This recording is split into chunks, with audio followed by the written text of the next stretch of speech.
কালকে প্রধানমন্ত্রী আমাদের বিষয়ে কি বলছে যে হচ্ছে আমরা যারা মুক্তিযোদ্ধা বাদে যারা আছি তারা সবাই রাজাকার বা এমন কিছু। তো আমরা সেইটার জন্য প্রতিবাদের জন্য আসছি, যাতে প্রধানমন্ত্রী তার বক্তব্যটা, আমরা অবশ্যই তাকে সম্মান করি এবং চাই যে তিনি তার বক্তব্যটা আমাদের বিষয়ে যা বলছে সেটা হচ্ছে প্রত্যাহার করে নিই। এটাই। আপনি কি মনে করেন? দেখুন, আমরা আমাদের সাধ্যমতো আন্দোলন করছি বা আমরা যা পারি আর সেটাই করছি। এখন এইটা ছাড়া তো আমরা কোনো উপায় দেখছি না, কারণ এখন এইটা একটা দেশের 98% জনগণকে রাজাকার বলা হয়, সেটা তো কোনোভাবেই মেনে নেওয়া সম্ভব না, তাই না? বক্তব্যকে আইন শৃঙ্খলা বাহিনীকে কোনো উস্কানি দেওয়া হচ্ছে, আপনি কি মনে করেন? জি, আমি মনে করি যে হচ্ছে যখন বলা হয়েছে না একটা কথা, উনি বলছেন যে হচ্ছে যখন ধ্বংসাত্মক কিছু করবে তখন আমরা ব্যবস্থা নিব, এটা তো অবশ্যই আইন শৃঙ্খলা বাহিনীকে উস্কানিমূলক কথা হচ্ছে, তাই না?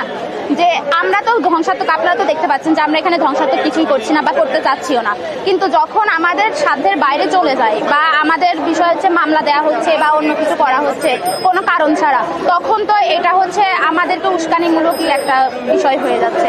কারণ আমরা হচ্ছে গতদিন যখন ছিলাম 12 তারিখে, তখন আমরা নিজের চোখে দেখছি যে এখানে কোনো ধরনের কোনো রকম হচ্ছে ভাঙচুর বা কিছুই হয়নি এবং পুলিশও প্রথম সেটা স্বীকার করছে। বাট পরে বলা হয়েছে যে হচ্ছে আমরা নাকি গাড়ি ভাঙচুর করছি বা এমন কিছু, তখন হচ্ছে আমাদের কিছু ভাইদেরকে তাদের নামে হচ্ছে মামলা দেওয়া হয়েছে, কিন্তু এটা তো কোনোভাবেই মেনে নেওয়া যায় না। আসলে দেশবাসী, বিশেষ করে ছাত্র সমাজ প্রচণ্ড পরিমাণে ক্ষুব্ধ হয়েছে এবং একজন দায়িত্বশীল সরকারের প্রধান হিসাবে তার যে বক্তব্য সেটা কোনো দায়িত্বশীল বক্তব্য হতে পারে না। একজন ছাত্র হিসাবে আমি নিজে এই বক্তব্যের প্রতিক্রিয়া হিসেবে ক্ষুব্ধ প্রকাশ করতেছি।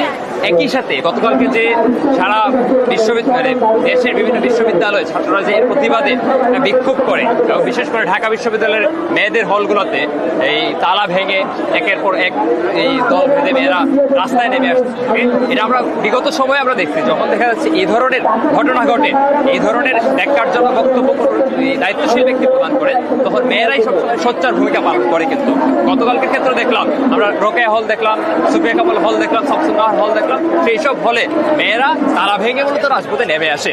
তাছাড়া হচ্ছে আমরা আমাদের আন্দোলনটা চালিয়ে যাবো, আমরা মার খাই বা যাই করে আমরা আমাদের আন্দোলনের জন্য আমরা যদি জীবনও দিত আমরা এটা দিতে আমরা প্রস্তুত। বাট ছাত্রলীগ যদি আমাদেরকে প্রথমে করে এই যে মারতে আসে, তাহলে আমরা কিন্তু তাদেরকে কিন্তু ছাড় দেবো না, আমরাও তাদেরকে শক্ত হাতে প্রতিহত করবো। এটা যেই হোক, শুধু ছাত্রলীগ না, ছাত্রলীগ হোক বা যে কোনো ছাত্র সংগঠন হোক, আমরা কাউকে ছাড় দিব না।